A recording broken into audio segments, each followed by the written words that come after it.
पाकिस्तान की इकोनॉमी रुक रुक कर सांस ले रही है। पाकिस्तान पूरी तरह से बर्बाद होने के कगार पर है। अब जितनी भी प्रॉब्लम्स को जानते हैं वो सभी लगभग आज पाकिस्तान में मौजूद हैं। आटा, दूध, चावल से लेकर चिकन तक, खाने के तेल से लेकर पेट्रोल, डीजल तक सभी चीजें पाकिस्तान में खत्म हो रही हैं। इस वजह से इनके दाम आसमान छू रहे हैं। यहाँ की इन्फ्लेशन रेट 24.5% तक बढ़ गई है, जो कि नॉर्मली 5 या 6% होती है। कई जगहों पर LPG खत्म हो गई है और लोग आटे के लिए लड़ रहे हैं। पाकिस्तान के English newspaper the express Tribune के मुताबिक रावलपिंडी में आटा लगभग 150 रुपए प्रति किलो के हिसाब से मिल रहा है। देश के फॉरेक्स रिजर्व तेजी से खत्म हो रहे हैं। इलेक्ट्रिसिटी प्रोड्यूस करने के लिए कच्चा तेल नहीं है, इसलिए मॉल्स और वेडिंग हॉल्स के लिए टाइम ड्यूरेशन सेट कर दिए गए हैं ताकि बिजली को बचाया जा सके। लोगों को ऑफिस आने की बजाय घर से काम करने के लिए बोला जा रहा है। यहाँ तक कि उनके पास चाय खरीदने तक के पैसे नहीं है। इसलिए पाकिस्तान के फेडरल मिनिस्टर ने चाय की 1-2 प्याली कम पीने की मांग की है।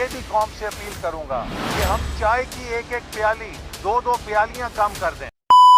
क्या है इन सभी चीजों का कारण और पाकिस्तान इस ह्यूज क्राइसिस में कैसे फंसा, जानेंगे इस वीडियो में। इसलिए वीडियो को एंड तक देखना ताकि आपको पता चले कि पाकिस्तान का हाल कैसा हो गया है। चलिए वीडियो की शुरुआत करते हैं। पाकिस्तान की जनता पर एक बार फिर टैक्स का बोझ बढ़ गया है।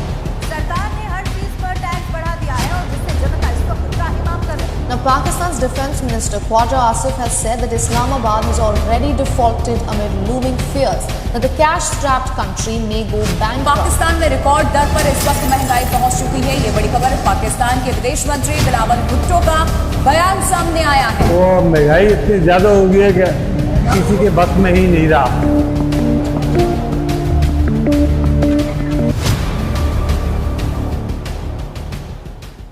पाकिस्तान शुरुआत से ऐसा नहीं था। बंटवारे के टाइम पर पाकिस्तान को भारत के रेवेन्यू का 17% और आर्मी का 33% हिस्सा विरासत में मिला। एक टाइम पर पाकिस्तान की पर कैपिटा इनकम भारत से ज्यादा थी और पाकिस्तान की एग्रीकल्चर सिचुएशन भी भारत से अच्छी थी। लेकिन आज पाकिस्तान पाई के लिए मोहताज है। इसके बहुत सारे कारण हैं, जैसे पॉलिटिकल अनस्टेबिलिटी। पाकिस्तान में एक भी प्राइम मिनिस्टर अपने पूरे टाइम ड्यूरेशन यानी 5 साल तक कोई भी PM नहीं टिक सका है और इस वजह से वहाँ पर ग्रोथ नहीं हो पाती है। भ्रष्टाचार बढ़ता जाता है। जॉब्स और इंडस्ट्रियल इंफ्रास्ट्रक्चर के बारे में नेता बात तो करते हैं, लेकिन कोई भी अब तक इनकी स्थिति को सुधार नहीं सका है। पिछली सरकार की नीतियों को गलत बताने के लिए नई सरकार हर बार अलग रूल्स और रेगुलेशन लाती है और इसका इफेक्ट सीधा पाकिस्तान की इकोनॉमी पर पड़ता है। कोई भी नेता देश की इकोनॉमिक ग्रोथ पर काम नहीं करता। जब पैसा खत्म होने वाला होता है तो ये लोग दूसरे देशों या IMF से लोन ले लेते हैं। पहली बार पाकिस्तान ने 1958 में IMF से $2.5 करोड़ का लोन लिया था। 1988 तक ये $290 मिलियन और अब टोटल $222 बिलियन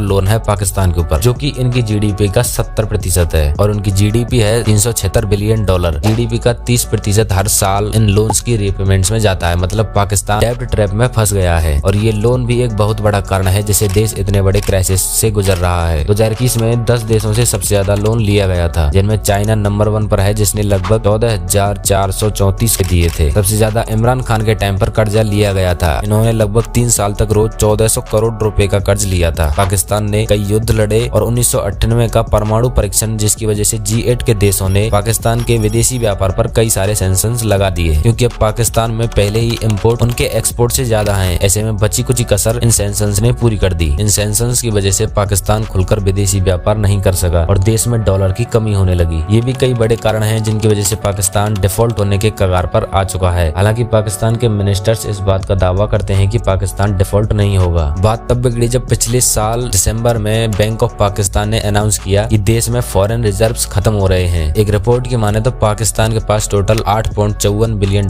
ही फॉरेक्स रिजर्व है और कुछ ही टाइम के लिए उनके पास ये चीजें बची हुई हैं। इससे देश में इकोनॉमिक्स क्राइसिस आया, पाकिस्तान में फॉरेन इन्वेस्टमेंट कम होने लगा और डॉलर की कमी आने लगी। इससे उनके पास जरूरी चीजें खरीदने के लिए पैसे भी नहीं बचे। पिछले साल 2022 में पाकिस्तान में आई बाढ़ के कारण उन्हें लगभग $14.9 बिलियन का घाटा हुआ, जिसने पाकिस्तान को और ज्यादा खाई की तरफ ढकेल दिया। हालांकि पाकिस्तान की गिरती हुई अर्थव्यवस्था को संभालने के लिए चीन, सऊदी अरब और UAE लगातार इसकी मदद करते रहे हैं, लेकिन ये भी इसको कहां तक खींच पाएंगे जब पूरा देश अंदर से खोखला हो चुका है। इस स्थिति में IMF मुश्किल से पाकिस्तान को लोन देने के लिए राजी हो गया है। IMF यानी इंटरनेशनल मॉनेटरी फंड। पाकिस्तान 1950 में ही इसका हिस्सा बन गया था। IMF का काम होता है किसी भी देश की जो उसका सदस्य है उसकी फाइनेंशियल सिचुएशन अगर खराब है और उस देश में employment, regular economic growth, foreign trades, इनकी हालत खराब चल रही है तो उस देश की मदद करता है ताकि देश दोबारा तरक्की के रास्ते पर आ चुके। भारत भी IMF का एक सदस्य है। अब पाकिस्तान के वित्त मंत्री इसाक डार ने बताया कि IMF लोन देने के लिए तैयार हो गया है, लेकिन उसने 3 शर्तें रखी हैं। पहली शर्त यह है कि पाकिस्तान सरकार जनता से अलग अलग तरीके से टैक्स के जरिए 170 अरब रुपए वसूले। इससे पाकिस्तान में महंगाई बढ़ेगी, डीजल पेट्रोल से लेकर खाने की चीजों पर टैक्स बढ़ सकता है और पाकिस्तान के लोग महंगाई की मार के शिकार होंगे। दूसरी शर्त यह है कि इकोनॉमी को बेहतर करने के लिए पाकिस्तान सामानों के एक्सपोर्ट पर टैक्स में छूट दे। तीसरी शर्त यह है पाकिस्तान के पास विदेशी मुद्रा के भंडार में अमेरिकी डॉलर की कमी नहीं होनी चाहिए। फाइनेंशियल मिनिस्टर इसाक डार का कहना है कि IMF की शर्तों को जल्द से जल्द माना जाएगा। PM शहबाज शरीफ ने भी IMF अधिकारियों को शर्तों को पूरा करने का आश्वासन दिया है। IMF की शर्तों को पूरा करके पाकिस्तान को बेल आउट पैकेज के तहत लोन तो मिल जाएगा और देश डिफॉल्ट होने से भी बच जाएगा, लेकिन लॉन्ग टर्म के लिए ये सॉल्यूशन नहीं है। पाकिस्तान को नई इकोनॉमी पॉलिसीज के हिसाब से अपने ऊपर हुए कर्ज को कम करना होगा। इसके बाद ही देश की आर्थिक स्थिति सुधर सकती है। सैने रेजिए को पाकिस्तान की सबसे बड़ी तेल रिफाइनरी है। इसके consumer head sales Syed Adil Azam ने 31 जनवरी को पाकिस्तान की पेट्रोलियम मिनिस्ट्री को एक लेटर लिखा, जिसमें लिखा था कि 2 फरवरी से 10 फरवरी के बीच रिफाइनरी बंद हो जाएगी क्योंकि उनके पास तेल खत्म हो गया है और तेल के जहाज आने में अभी टाइम है, इसलिए 10 फरवरी के बाद ही काम शुरू किया जाएगा। हाल इस कदर खराब है कि पाकिस्तान अमेरिका में अपनी एम्बेसी को बेच रहा है, जिससे कुछ पैसा आए और उसे लोगों की भलाई के लिए यूज किया जाए। अलग अलग देशों और इंस्टीट्यूट्स ने पाकिस्तान के लिए $10 बिलियन